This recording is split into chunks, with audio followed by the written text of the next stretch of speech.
Une fois franchi la porte de notre lieu de travail, l'urgence est de tous les instants. Dans bien des métiers, il semble difficile de pouvoir ralentir sans paraître hors jeu, discrédité. Le bien-être au travail, on en parle beaucoup, mais pour l'instant, ça reste trop souvent un effet d'annonce, une stratégie de communication. Pour envisager un temps de pause dans ma journée, mieux vaut directement sauter à la case déjeuner. Moi, mon déjeuner ressemble à ça. Un sandwich ou un plat vite expédié. Et ne me dites pas que je suis une espèce rare. En 20 ans, la pause déjeuner est passée d'1h30 à 22 minutes en moyenne. Le déjeuner n'a plus rien d'une pause.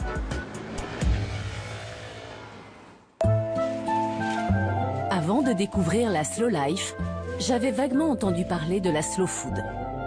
La slow food propose que ce que l'on mange soit cultivé, cuisiné et dégusté avec le temps nécessaire pour le faire. Sortis des grands repas de famille ou entre amis, nous perdons notre plaisir de nous alimenter. Pour nous reconnecter à notre corps, il faut prendre le temps de manger. C'est ce que le docteur Cocolle, nutritionniste, tente d'inculquer à ses patients. Audrey Bourguignon est infirmière dans un hôpital parisien. Infirmière, un métier sous pression, ses repas sont toujours expédiés. Alors racontez-moi cette alimentation un petit peu. C'est vrai que c'est plutôt la va-vite. Donc après, effectivement, on a tendance à se sentir plutôt lourd. Hein, parce que j'ai vraiment le sentiment de ne pas pouvoir digérer correctement. Parce que vous avalez, vous trouvez, ou vous mâchez dans le peu de temps qui vous est imparti? Je pense plutôt que j'avale, oui. Donc vous mastiquez pas forcément? Non, même quasiment pas du tout. Et si je vous interrogeais 2 heures après, est-ce que vous seriez capable de me dire le menu exact de ce que vous avez ingéré? Pas sûr. Ah ouais, donc c'est intéressant. Donc vous mangez de façon automatique. Donc vous remplissez là. Oui, je pense que oui. C'est plus par nécessité que par plaisir là. D'accord.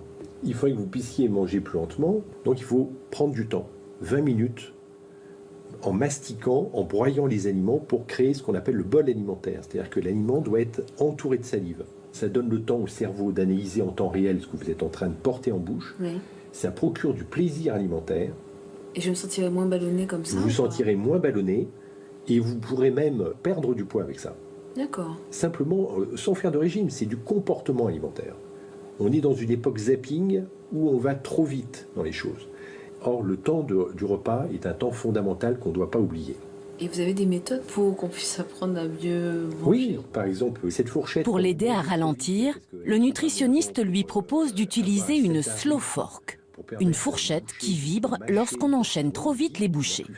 Et à quel moment où on me signale que là c'est fini? Enfin non, c'est plutôt moi qui contrôle. C'est votre cerveau. La fourchette ne va pas vous indiquer la fin du repas. Bon, à voir. Audrey.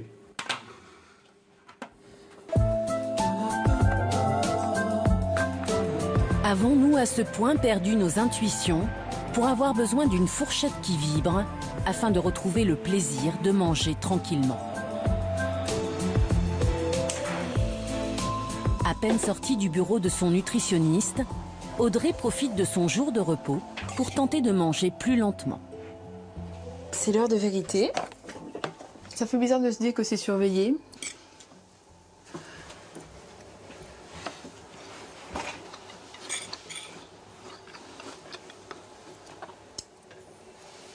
Ah. Bon, bah, j'ai déjà un rappel à l'ordre dès la première bouchée. C'est pas très sympa.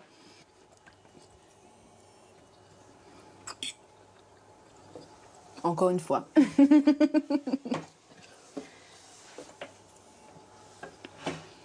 J'avais l'impression de manger vite, mais je n'avais pas réalisé que c'était autant. Je pense que ça va pas être facile en fait. Là, vous pensez plus au goût, à ce que vous mangez, ou est-ce que la fourchette vibre? Là, je fais plus attention à la fourchette, mais je réalise que j'arrive à mâcher un peu plus et ressentir un peu mieux la texture des aliments.